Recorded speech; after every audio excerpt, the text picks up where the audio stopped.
Welcome to the Deep Dive, where we crack open the latest and most intriguing AI and tech papers, giving you the essential insights you need to stay ahead.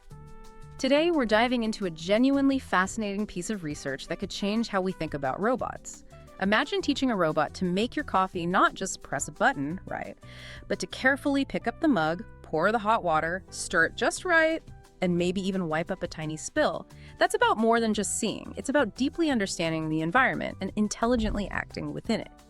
The paper we're exploring today offers a brilliant new way to bridge that complex gap between what a robot perceives and what it actually does. Indeed. Vision language action, or VLA, models are becoming incredibly important for sophisticated robotics. Yep. They are the systems that allow robots to interpret diverse visual data, understand nuanced human instructions, and then execute complex physical tasks. Right. But as you can imagine, building VLA systems that are both effective in their actions and efficient in their processing has been a significant challenge. This paper, titled Discrete Diffusion VLA, Bringing Discrete Diffusion to Action Decoding in Vision Language Action Policies, introduces a new unified architecture that elegantly addresses many of these fundamental bottlenecks. Okay, so our mission for this deep dive is to explore exactly how Discrete Diffusion VLA creates this truly integrated, smart system for robots, allowing them to decode and execute actions with greater precision, consistency, and remarkably, speed. So, get ready for some genuine aha moments about how we can make our robotic friends even smarter and more capable in the real world. Now, if you're looking for the single biggest idea here, the really crisp, high-level takeaway from this paper, it's this. Discrete Diffusion VLA finally gives robots a truly unified brain for perception, language understanding, and action generation. This isn't just another incremental tweak, it's a groundbreaking single transformer policy. By treating actions much like a language model treats words, using a clever discrete diffusion approach on action chunks, the system learns and operates with unprecedented efficiency. This innovative design allows for an adaptive, easy first, then hard decoding order, robust error correction through something called secondary remasking, and it dramatically slashes the computational bottleneck of older methods. Right, that bottleneck is key. Exactly. And the impressive result, state-of-the-art performance on various complex robot manipulation benchmarks like Libro and SimplerN, all while using significantly fewer computational steps. Yeah, what's truly fascinating here is how it marries two powerful concepts. The progressive refinement we see in diffusion models, when noise is gradually removed to reveal a clear signal. Right, like image generation. Precisely. It combines that with the discrete token interface that's common in powerful vision language models. This combination provides a scalable and remarkably consistent training pathway for future large-scale VLA models. It's a unified architecture that really moves the needle toward more generalist robot policies. That really highlights the unified nature of this approach. But to fully appreciate what Discrete Diffusion VLA is doing, let's first quickly remind ourselves where we've come from. What exactly are VLA models, and what have been the dominant methods for getting robots to understand and act on our instructions up until now? Sure. So, at its core, a VLA model is about mapping images, what the robot sees, and human instructions, what it hears, directly to robot actions. Think of it as teaching a robot to follow a complex recipe, where the ingredients are visual cues and the instructions guide its movements. Historically, two main paradigms have dominated how these models decode those actions. So, on one hand, we have the autoregressive approach. If I'm thinking about language models like GPT, it's like a word-by-word prediction, right? One token at a time. You've got it, exactly. The autoregressive, or AR, approach, much like those language models, predicts action tokens sequentially, one after another, in a fixed left-right order. Prominent examples in robotics include OpenVLA and ZeroFast. While these methods are effective and can be quite precise, their sequential nature creates a significant bottleneck. Processing time scales linearly with the length of the action sequence, meaning longer, more complex movements take proportionally longer to compute. It's conceptually like a turtle moving step by step. It's meticulous, but for real-time robotic operations, it's not always the fastest way to get to the finish line, especially for long or intricate trajectories. Like a slow typewriter, yeah. And then, on the other side, there's continuous diffusion, which sounds a bit more fluid and free-flowing than that sequential approach. Precisely. This paradigm takes a completely different tack. Instead of predicting tokens one by one, it treats an entire action trajectory, say, a robot arm gracefully moving from point A to point B as a continuous signal. Like a smooth curve. Exactly. This signal is then iteratively denoised, meaning the model starts with a noisy, chaotic version of the action and progressively refines it until a clear, executable movement emerges. Models like Faro and the small VLA fall into this category.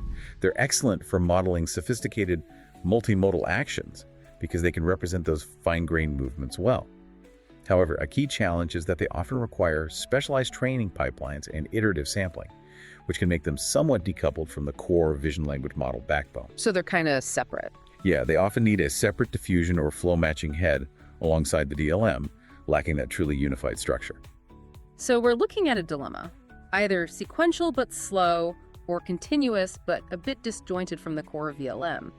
It definitely sounds like there's a big need for a solution that truly combines the best of both worlds, something unified, scalable, efficient, and deeply integrated. This is exactly where Discrete Diffusion VLA steps in, with its core innovation. The paper's central idea is to bring discrete diffusion, a technique that's seen great success in areas like language and image generation, directly to the action modality within robotics. Okay. This marries the progressive refinement paradigm of diffusion with the discrete token interface, making it natively compatible with how VLMs already handle discrete tokens like words. Okay, discrete diffusion for actions. That's a mouthful, but it sounds incredibly powerful. Can you break down what makes this particular approach so revolutionary for how we control robots? The key, as you highlighted, is unification. Discrete Diffusion VLA is a single transformer policy. A single transformer, wow. Yes, this means the same powerful transformer that processes vision and language inputs also handle action generation, all using this discrete diffusion process. This is a significant departure from previous methods that often attached separate, specialized heads or modules for action, leading to a fragmented architecture. Right, different parts doing different jobs. Exactly. Here, vision tokens, language tokens, and the newly introduced action tokens all pass through this single, unified VLM backbone. It's a truly integrated system. So if actions in the real world are continuous, a robot arm isn't just snapping from one point to another, it's smoothly moving. How do you make actions discrete for a system like this? That seems like a fundamental challenge, almost counterintuitive. That's a great, very insightful question. You're right, robot movements are inherently continuous. But just like we discretize words into tokens for language models, DDVLA discretizes each continuous control dimension into a finite vocabulary of tokens. How does that work exactly? So imagine a robot arm moving along an x-axis. Instead of representing every single possible millimeter, they divide that range into 256 distinct bins or tokens. They use a 256-bin quantile-based scheme for these continuous dimensions. Quantile bin. Yeah, think of it like dividing a reeler into 256 segments. But the segments aren't all the same size. They're spaced out based on the data to prioritize the most commonly needed movements. It gives the robot a smart, data-driven way to categorize its actions. Okay, that makes sense. So, for example, a single robot action might consist of 7 tokens, 3 for X, Y, Z translation, 3 for rotation, and 1 for the gripper state, like open or closed. Got it. 7 numbers become 7 tokens. Exactly. These individual action tokens are then grouped into fixed-length action chunks, representing several future time steps. They also introduce a special mask token, just like in BERT models, to represent unknown or corrupted action elements during the diffusion process. This fixed-length chunking is specifically designed to be ideal for discrete diffusion. And it's truly all in one big transformer. It doesn't need to hand off the action generation to a different part of the model once it's processed the visual and language cues. Precisely. It builds on established and powerful backbones like OpenVLA, leveraging visual encoders such as SIGLIP and DANO-V2 and the Llama 2 language model. Okay, so using strong foundations. Yes. All these inputs, the visual tokens from the visual encoder, the language tokens from the Llama model, and the action tokens themselves, where a randomly selected subset are masked during training, all go through the same transformer. For training, they randomly mask a portion of these action tokens within each chunk and teach the transformer to predict the originals using a standard cross-entropy objective. Cross-entropy, like standard language model training. Exactly. This is absolutely critical because it directly aligns action learning with how these powerful vision language models are already trained for masked token prediction. It preserves their powerful pre-trained vision and language capabilities, essentially extending the VLM's vocabulary to include a rich set of action tokens. Okay, this is where it gets really interesting. Now that we understand the unified architecture, how does this discrete diffusion actually work to generate actions at inference time? It sounds like it's not just a single pass, right? It must be something more clever. That's entirely correct. At inference time, the process is iterative and highly adaptive. You start with an entire action chunk that's fully masked. Think of it like a blank crossword puzzle you need to fill in. Okay, a blank slate. Right. The model then iteratively fills in the most confident predictions over a small, fixed number of refinement steps. It's a bit like a game of intelligent deduction. So it doesn't just fill in left to right like some older, more rigid models.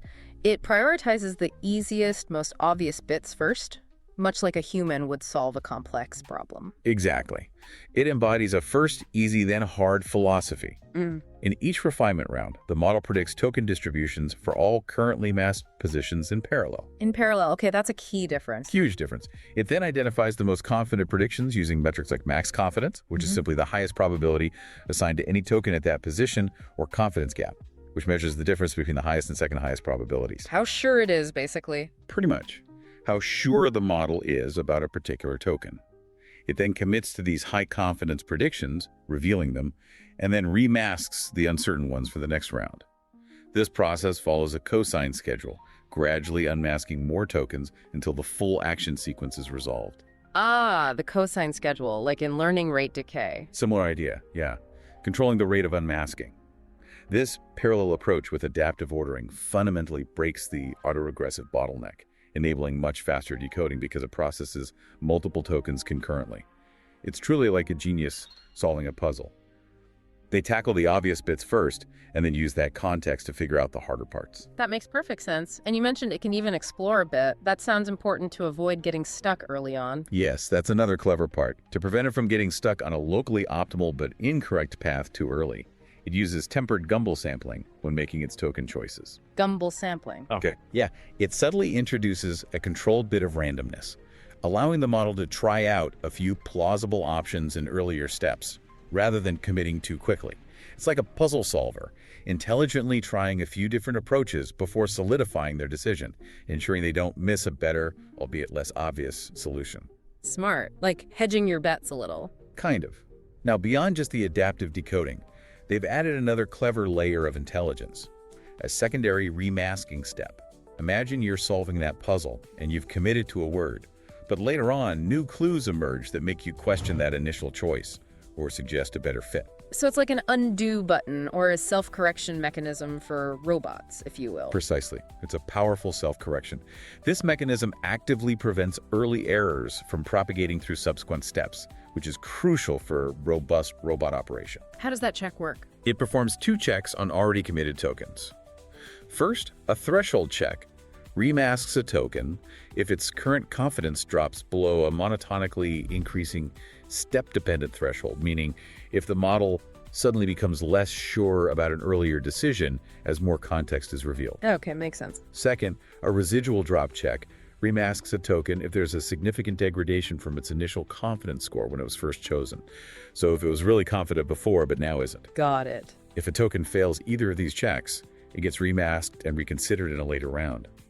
This greatly improves consistency and enables highly robust error correction across iterations, making the robot's actions significantly more reliable and preventing it from marching confidently down a wrong path. So how does all this sophisticated engineering translate into real-world, or at least simulated-world, robot performance? Does Discrete Diffusion VLA actually help robots do their jobs better, more reliably, and more efficiently? The results are very compelling, yeah. They show significant improvements across a range of challenging benchmarks, evaluating everything from simple object grasping to complex multi-step manipulation tasks. The paper provides clear evidence that this unified discrete diffusion approach yields superior performance. Okay, let's see some numbers. Let's look at the Libro Benchmark, for instance, which involves a Francopanda arm performing various intricate manipulation tasks. Discrete Diffusion VLA achieved an impressive 96.3% average success rate. 96.3%, that sounds high. How does it compare? Well, to put that in perspective, this is a notable plus 0.9% gain over OpenVLA OFT, discrete, which is already a very strong baseline using discrete actions, but without the full diffusion-style iterative decoding. Okay, so nearly a full percentage point better than a strong baseline. Exactly. In individual suites like Libro Spatial, it reached 97.2%, and on Libro Object, an astounding 98.6%. For a robot performing complex kitchen or factory tasks, even a 0.9% gain can mean the difference between reliably completing a task every single time versus frustrating failures and needing human intervention. Yeah, that reliability boost is huge. It signifies a tangible leap in real-world robustness. And it was also tested on more complex tasks involving Google robots and WidowX robots in SimpleRim. These aren't just theoretical puzzles. These are scenarios like moving spoons, stacking blocks, picking up items, putting carrots on plates, or opening drawers. That's a strong endorsement of its capabilities and practical, everyday robot manipulation. Absolutely. On Simpler and Fractal with a Google robot, DDVLA achieved 71.2% visual matching and 64.1% overall success. This clearly outperformed baselines like Pose at 58.8% and OpenVLA OFT Discrete at 63.0% visual matching. Quite a jump there, too. Definitely. For Simpler and Bridge with a WidowX robot, it reached 49.3% overall success, outperforming continuous diffusion policies like Zero and Not Fast by a notable margin of nearly 10 percentage points. 10 points, wow. Yeah. What this consistently demonstrates is that casting action generation as discrete diffusion within a single transformer, trained with a standard cross-entropy objective, effectively preserves powerful VLM priors while enabling superior performance compared to both autoregressive and continuous diffusion approaches, even when using identical action tokenization. Okay, so better performance. But beyond just accuracy, efficiency is absolutely huge in robotics, right? Every millisecond counts for real-time applications where a robot can't afford to hesitate. You're hitting on a critical point. This is where Discrete Diffusion VLA truly shines. Traditional autoregressive decoders for a given action chunk of length L, say 56 tokens for the Libro setup, might require L sequential forward passes. The 56 steps we talked about. Exactly, 56 separate computational steps, each conditioned on the previous one. This creates a severe computational bottleneck where latency scales linearly with the length of the prediction horizon. Discrete Diffusion VLA, on the other hand, performs the entire denoising over a small, fixed number of refinement steps, T, which was 12 in their experiments. Only 12 steps instead of 56. Right. At each of these 12 steps, it performs just one forward pass to predict all currently masked tokens simultaneously. This translates to a staggering 4.7x reduction in function evaluations for the Libro setup. Whoa! It fundamentally decouples inference cost from the action sequence length, offering a truly significant speedup. A 4.7x speedup is monumental. That could mean the difference between a robot completing a delicate task smoothly and responsively, or halting midway due to latency, or even causing damage. It's a game changer for practical deployment. Indeed. And their ablation studies confirm the importance of the adaptive decoding strategy we discussed. For instance, ranking tokens by confidence and resolving the easy elements first improved accuracy by 1.8 points over a simpler one-shot parallel decoding. So that easy first really helps. It does. They also found that a decaying temperature schedule during token choice, which encourages more exploration early on and sharper commitment later, further refines actions, consistently yielding the best results. It's all about smart, iterative refinement. Very cool. So it's faster, more accurate, more robust. Are there any downsides, any limitations? Yeah, now while this approach is incredibly impressive, the authors are transparent about certain limitations. One key aspect they acknowledge is that the fixed bin action tokenization, which discretizes continuous movements, can lead to some inherent precision loss. The binning again. Right. Since continuous movements are forced into these discrete buckets, there's always a bit of quantization error. So a robot might get close enough, but not perfectly precise, down to the absolute millimeter in some highly demanding tasks. For instance, perhaps placing a tiny microchip or performing delicate surgery. Exactly. This sub-bin precision loss is an area for future improvement. For tasks requiring extreme precision, that quantization error could be a limiting factor. A promising direction they highlight is developing more expressive action encoding, or maybe integrating a mechanism that allows for continuous space loss alongside the Discrete Diffusion VLA. Like a hybrid approach. Something like that, yeah. It could potentially help achieve even finer, more granular control over robot movements without losing the profound benefits of the Discrete Diffusion approach. And there you have it. Discrete Diffusion VLA is a seriously clever piece of work, brilliantly bringing together the best of discrete diffusion with unified vision language action models. It's truly making robots smarter, faster, and much more robust. Absolutely. This work genuinely lays crucial groundwork for scaling VLA to larger models and even more extensive datasets. It offers a clear and powerful path to developing more generalist robot policies. The unification and adaptive refinement paradigm are incredibly powerful concepts that not only preserve the strengths of pre-trained VLMs, but also overcome critical bottlenecks in action generation, opening doors for more capable robotic systems. So here's a thought for you to chew on. If this architecture can so effectively streamline and optimize complex robotic actions, what new frontiers in incredibly complex real-world tasks could it unlock? And perhaps more broadly, how might this very approach influence the design of future generalist AI models that seamlessly span across multiple modalities, not just vision, language, and action, but potentially even more, building a truly comprehensive AI brain? That's all for this deep dive into Discrete Diffusion VLA. Thanks for joining us, and keep learning.